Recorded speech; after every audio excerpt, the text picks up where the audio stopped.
Salut à tous, aujourd'hui on se retrouve pour un nouvel essai.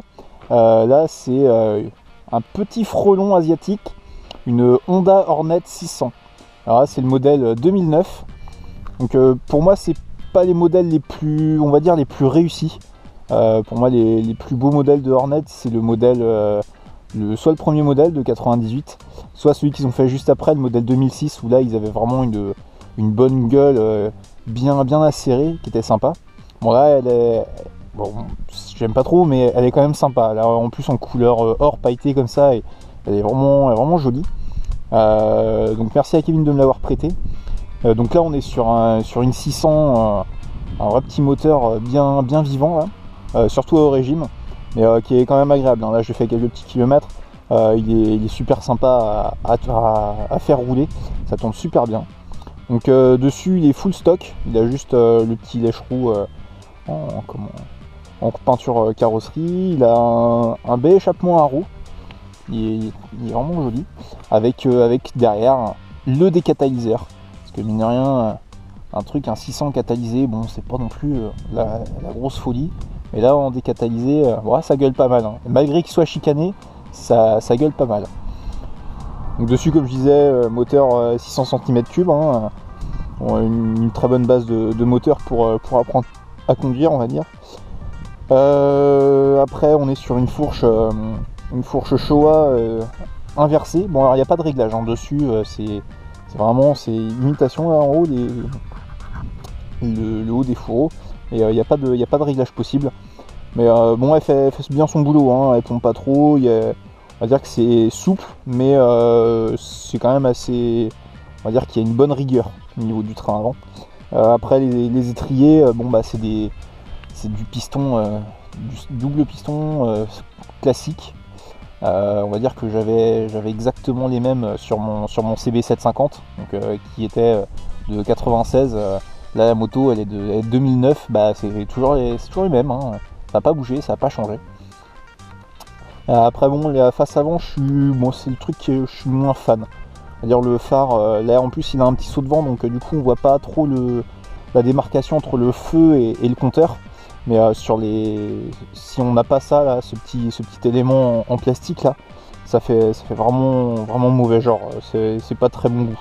Là il s'était un peu chié dessus au niveau du compteur, moitié saut de vent là.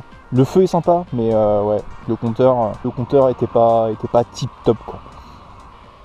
Bon, le réservoir il est bien généreux au niveau des cuisses et tout, il est bien dessiné franchement. Les cuisses viennent bien dessous, on est assez protégé. Dessus il a des petits top blocks R&G là. Ouais, non, dans l'ensemble elle est plutôt jolie hein, comme moto, hein. Il y a que l'arrière que je trouve, on va dire, disgracieux. Parce que si on regarde bien de profil, on a vraiment l'impression qu'il y a eu deux motos différentes et ils ont collé comme ça les selles, quoi. On a une première selle où bon, le design n'est pas trop mal, et avec le feu, et l'autre par contre qui monte complètement. Alors du coup, je sais pas, il y a une selle, deux selles, l'arrière est vraiment bizarre quoi. Alors après il y a des kits qui existent où la selle et le feu sont raccordés en un seul bloc. Bon, du coup ça fait une belle coque bien longue, mais c'est quand même un peu plus joli quoi, c'est plus homogène. Mais bon, après c'est tatillon, moi c'est mon avis perso. On va dire que le reste est quand même super bien quoi. Ça fait son taf, c'est propre. Bon après dessus il est vraiment full stock, il n'y a que les rétros qui ont été changés et 2-3 petites bêtises. Après pour ce qui est du compteur, alors on va mettre ça en route. Donc le compteur, donc on a un contour bien au centre, bien lisible. Donc il va quand même jusqu'à, en entrée de zone rouge, c'est 13 000 tours quoi. Donc là on voit bien qu'on est sur un 600. Ça prend des tours, ça watt, ça gueule, c'est pas mal. Donc après on a le compteur qui est juste en dessous, on a l'indication de température de liquide de refroidissement, l'heure, on a une jauge à essence, ça c'est quand même sympa. Après de l'autre côté on a les tripes, donc merde, ah dommage, c'était l'heure.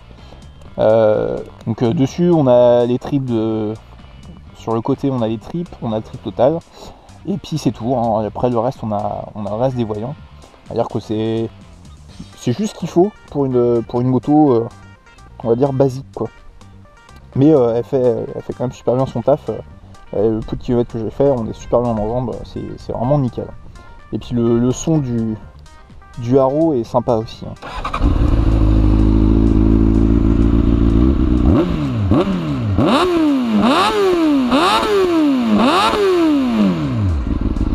On sent bien qu'on est sur un 600 quoi. Faut que ça gueule, faut que ça watt. Bon, on va voir ce que ça donne en selle.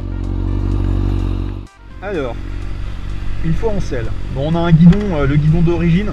On a une position qui est bien droite. Bon, on a un petit peu basculé sur l'avant, mais dans l'ensemble, on a des bras qui sont assez écartés.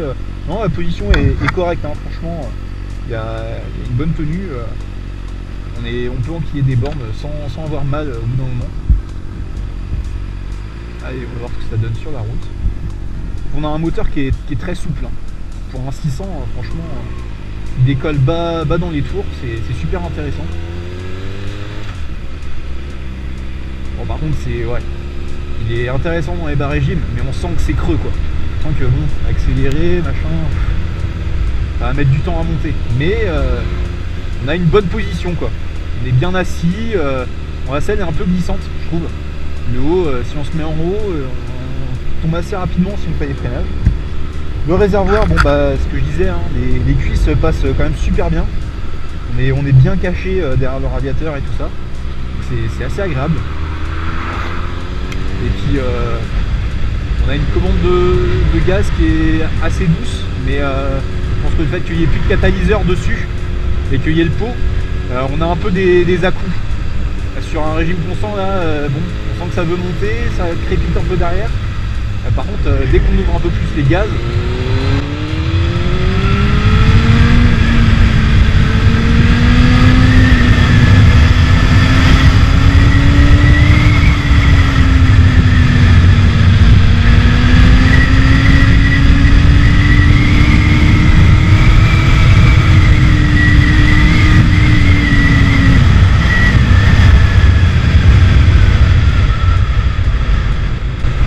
je n'étais qu'en deuxième, hein. Ça pousse quand même super bien. Le moteur du 600, c'est génial, c'est pour ça, avoir un roadster en 600, c'est vraiment le top. Pour s'éclater dans les virages, là, comme ça, quand ça tournicote, c'est génial. Et puis on a une tenue de route qui est vraiment bonne, hein. C'est un peu, je vais pas dire le souci, mais c'est, on va dire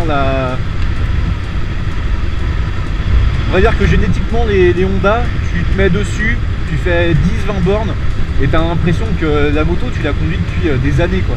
Tu es super à l'aise tout de suite, tu t'ouvres tous tes repères super facilement et pour ça c'est vraiment les Honda c'est vraiment des bécanes super intéressantes hein, même pour débuter sur la route ou sur la piste.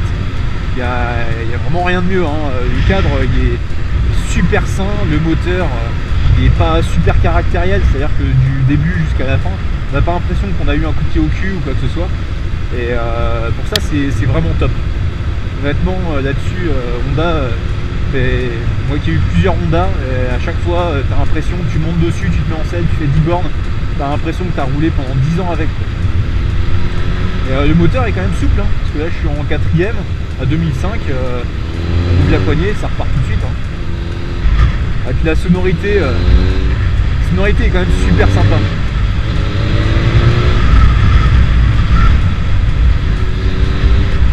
Je pense que le fait qu'il n'y ait plus de catalyseur ça aide, mais dans le pot d'ici il est en super son, franchement. Bon, après ouais non sans déconner on a une bonne assise, c'est une bonne moto pour débuter, même pour on va dire pour ceux qui veulent pas prendre des grosses cylindrées, c'est une moto qui est franchement super intéressante hein. Honnêtement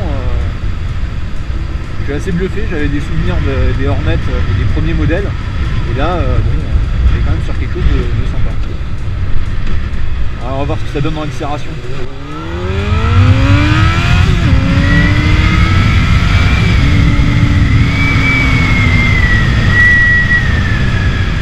Ah, ça envoie quand même bien, hein.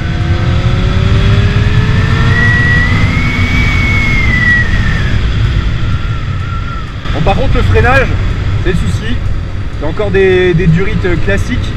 Alors durite classique plus deux pistons par étrier, c'est pas top hein. franchement, moi j'ai vu la différence avec mon CB quand j'ai passé avec les Durit Avia. T'as quand même plus de mordant, t'as un peu plus de puissance de feeling. Là bon, on sent que faut appuyer longtemps pour que ça s'arrête quoi. Mais bon, c'est largement honorable par rapport à ce qu'on en fait dans la vie quotidienne on va dire. Oh sinon bonne décane hein, franchement elle est super sympa. Il a un bon look, même si j'aime pas trop, mais il est quand même pas dégueulasse hein. C'est une moto bon, dans la vie de tous les jours elle fait son boulot très bien.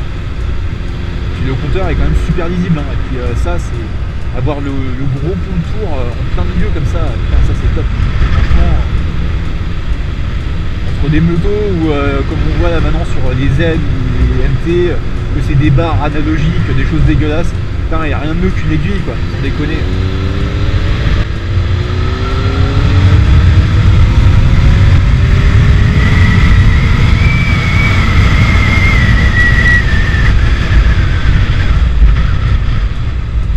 Alors on sent qu'elle s'énerve autour des 7000, 8000, on sent que là, ah, le moteur il se réveille un peu, ça veut repartir.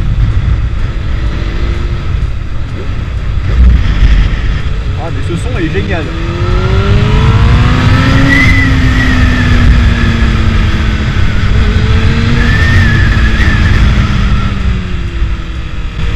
Ah il y a quand même de quoi s'éclater hein. Franchement même un collègue de boulot en a une pour aller faire de la piste. Ah il s'éclate bien avec hein. Et là non c'est une bonne décade hein. Ouais, y a pas de. C'est une moto qui est très saine. Là-dessus, mettez ça même à un jeune permis ou à quelqu'un qui a 50 ans, bah, je pense qu'il en sortira la même chose au tout début. Bien, le cadre et tout. Il n'y a pas de surprise quoi. On touche la moto, on a juste besoin de regarder où on veut aller, elle y va, sans broncher, sans rien dire. Oh, c'est super intéressant. Franchement le comportement est top. En tout cas moi il me fait bien plaisir ce truc. Là, et puis les réaccélérations, franchement c'est sympa hein. Il y a de quoi faire pour doubler quoi.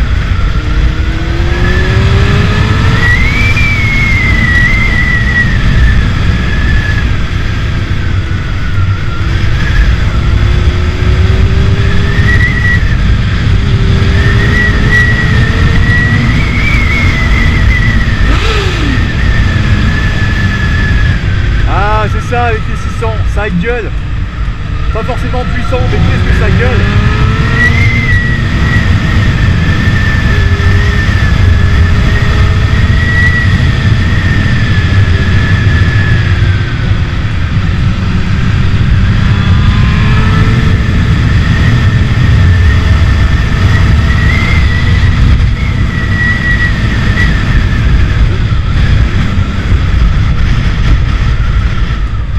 Bon bah voilà, hein.